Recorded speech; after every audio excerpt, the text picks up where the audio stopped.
Salut, c'est Manu Turf.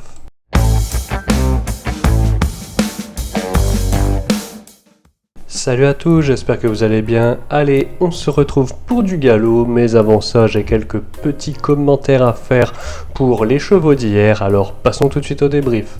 Alors le cheval d'hier, c'était Jewel Kim, et que dire si ce n'est que on est hyper frustré, parce que déjà son opposant direct était parti sur faute, donc il n'y avait plus beaucoup de menaces pour lui, il avait réussi à prendre les devants, et là j'ai l'impression que Johan Le Bourgeois essaye de doser un petit peu et il se retourne et je pense que c'est la seconde d'inattention. Voilà, son cheval part au galop et impossible de le remettre au trot et c'est vraiment dommage parce que je pense honnêtement qu'il était vraiment très proche de la victoire. Et par contre, mauvais choix pour l'outsider d'hier, NJ Dupomereux. Voilà, je le voyais un peu trop beau, je pensais réellement qu'il valait ce lot. Voilà, il n'a pas eu un si mauvais parcours que ça, et malheureusement, il reste un peu dans son action pour terminer, et finit 5e. Bon, ce n'est pas si mauvais que ça, mais bon, peut-être qu'il a besoin d'être un petit peu allégé, parce qu'il est resté ferré. Bon, à revoir peut-être. Allez, on passe tout de suite au cheval du jour et nous allons en direction de Vichy dans la 6e épreuve du programme où nous avons choisi le numéro 7, Joboa.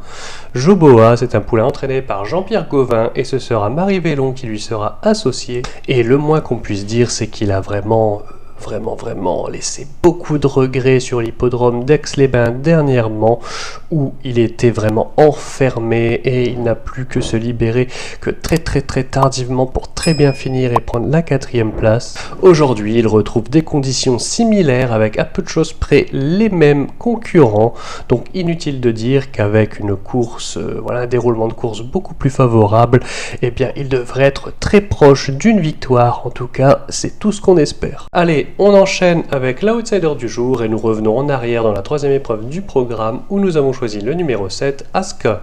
Aska, c'est un poulain entraîné par Carlos Eliane Lerner et ce sera Stéphane Ladjadj qui lui sera associé. Alors c'est un petit peu un coup de poker parce qu'il revient à mon sens sur un niveau un peu inférieur à ce qu'il a rencontré dernièrement. Faut dire que c'était niveau groupe en mai dernier à Longchamp. Mais le plus intéressant dans tout ça, c'est qu'il retrouve une piste beaucoup plus à sa convenance. En effet, dernièrement, il était obligé d'évoluer sur des terrains assez lents, très souples, lourds, alors qu'aujourd'hui, on sera sur du terrain bon souple. Et pour rappel, c'est dans ce type de terrain, donc le bon, le souple, où il a réalisé ses meilleures performances. Donc voilà, on pense que c'est un petit peu plus à sa portée aujourd'hui et que il vaut mieux s'en méfier. Voilà, il n'est pas battu d'avance. En tout cas, nous, on pense que ça vaut le coup de mettre une petite pièce dessus. Voilà, cette vidéo est terminée, j'espère que vous l'avez appréciée. J'espère également qu'on va retrouver un petit peu la réussite parce que ça faisait un moment où on enchaînait toucher quelque chose assez sympathique et là depuis 2 jours on n'a rien, donc voilà, on espère que c'est passager, que ça va vite passer. En tout cas, nous on est confiants que la réussite va bientôt revenir. Allez, on se retrouve demain pour de nouveaux chevaux, mais surtout n'oubliez pas de rester sage.